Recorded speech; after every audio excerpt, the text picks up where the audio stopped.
This is Insight and Beyond, brought to you by Moorfields Eye Hospital Dubai, a podcast where knowledge meets curiosity. World-leading experts in eye care will dive deep into the world of vision, health, and insights in innovation. Each episode is a step into the future of healthcare and more. Tune in, get inspired, and see the world differently.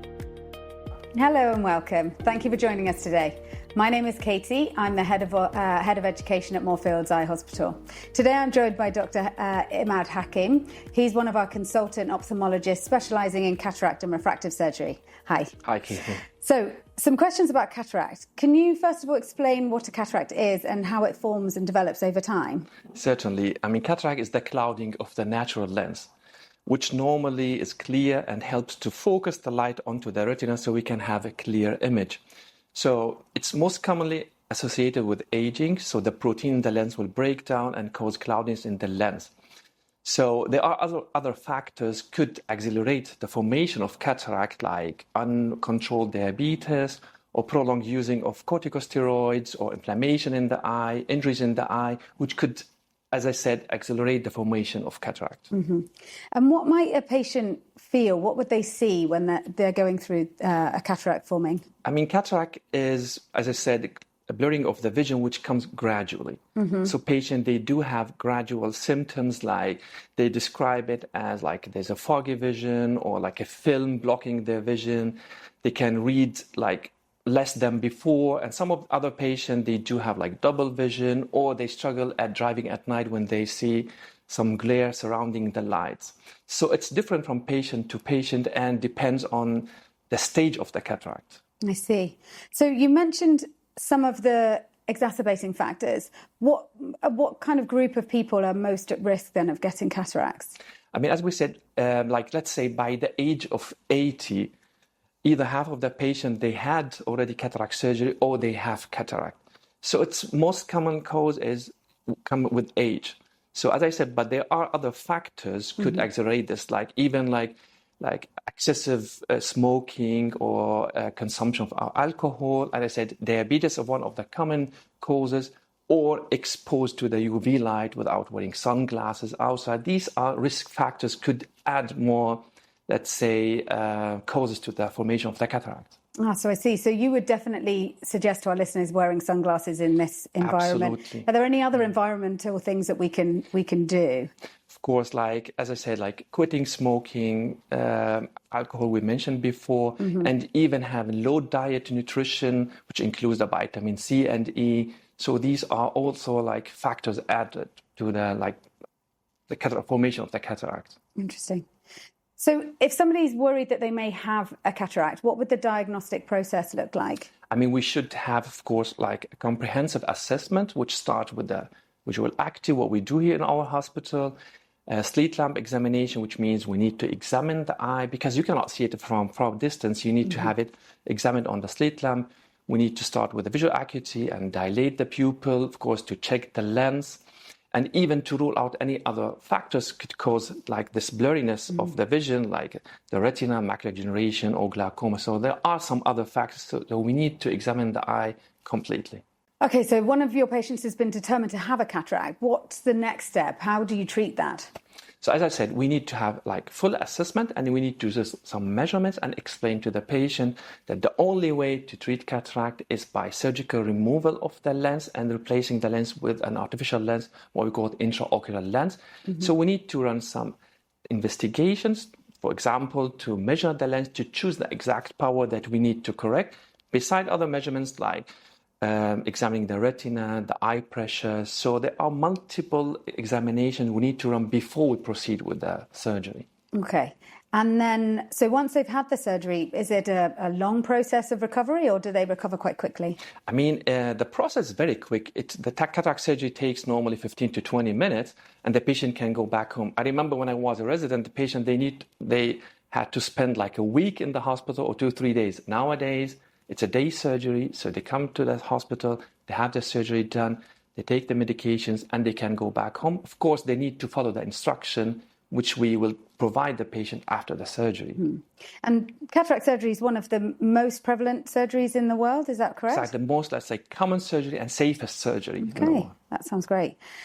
And there's obviously, you've just said it's come a long way since it was first done. What other kind of advances has happened over the last sort of 10 years of cataract surgery? I mean, the most advanced technique added to the cataract surgery are the intraocular lenses. So let's go back 20 years ago. We used to implant only the monofocal lens, which is only designed to correct the vision at far distance. Then patient need to have glasses. But nowadays, or since many years, we have the EDOF lens, we have the multifocal lens, we have the toric lens. We are designed to correct the astigmatism inside the eye, and even the multifocal lens, which correct the vision at all distances, so patient can be free of glasses at far distance and near distance as well. Which I'd imagine your patients really appreciate, especially if people have already had surgery in the past to get rid of glasses, and then they potentially would have had to go back into glasses after cataract surgery. But now you're saying that that's not, they don't have to do that. Exactly, so. But as I said, not every patient is suitable to have multifocal lens, so we need to run some test investigation to see that the patient is suitable to have the multifocal lens because they are special lenses. Yeah, but they sound like a great option. Exactly. Okay, so for straight after the surgery, what kind of vision do they have? Do they immediately see clearly, or is it something that comes with time? Does it change over time? I mean, normally the patient, they feel the improvement within 2-3 days. So it's an impact improvement, but we need, of course, to tell the patient or explain to them that until we get the final stability or the outcome, because there is like what we call the neuroadaptation time, so the brain need to adjust to the new lens, especially when we put or implant multifocal lens. So it takes a couple of days, weeks, and until we get the final healing of the cataract surgery. So it takes around 4 to 6 weeks. Okay, and is there anything in that time period that your patients can't do that they would normally be doing, or can they just get back to normal everyday life? So we tell them, like, watching TV or going out, it's normal activity. You can do it from day 1 or day 2 after the surgery. But most important is to avoid like eye rubbing, to use the prescribed eye drop that we give to the patient, and avoid sport activity, getting water or dirt into the eye, like wearing an eye patch when they go to sleep, to avoid any sudden eye rubbing during sleeping. So these are that's like the recommendation we give to the patient for the post-care. Sure. And I guess that's to avoid infection and things as well, to make sure that everything heals properly. Are there any common myths that you've heard patients sort of outline? Is there any concerns that you've heard patients say that are just myths that need debunking? I mean, there are, like, certainly they could like cause any delay worry, or like seeking second opinions. So some of them, let's say, do we have any eye drops or medication could cure the cataract? We say no, there is no scientific evidence until now that any eye drops or medication could like cure the cataract. So others like glasses, can I get new glasses? At certain point, you can improve the vision if we have early cataract, so you can improve it with glasses, but then you reach a point when the glasses are not helping anymore. Sure. So others like for instance, like, can you remove the cataract without implanting a lens? So we can tell no, because we have to remove the cataract and replace it with an artificial lens. And are your patients asleep when they have the surgery, or is it something that not they necessary. Have We can offer like sedation, but most of the cataract surgery are done in local anesthesia. So we give some drops to numb the eye. We can give them like medication just to let them feel like relaxed. So as I said, it takes only 15 to 20 minutes. So it's like a quick surgery. There's no pain, definitely no pain. Sounds very straightforward. Okay, so obviously lasers have been used a lot in your field now. Has laser-assisted technologies now starting to come into use in cataract surgery? We call it the femtosecond laser-associated cataract surgery.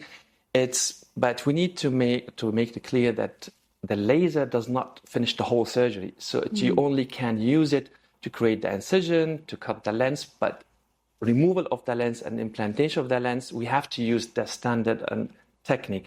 So it adds more, let's say, like it's more precise to perform the cataract surgery, but it's not, let's say, it's not a must. But it's still developing because it takes longer time than the standard cataract surgery, because you need to do the laser and carry on. Sure. Now, I'd hope what we've discussed has made some of our listeners feel a bit more comfortable about discussing cataract surgery. It's one of those things that, as you said, does develop over as people age. Is there anything that we can do to avoid them entirely, or just cataract is associated with aging. We cannot prevent the formation of cataract, but we can at least help with like slow the progression.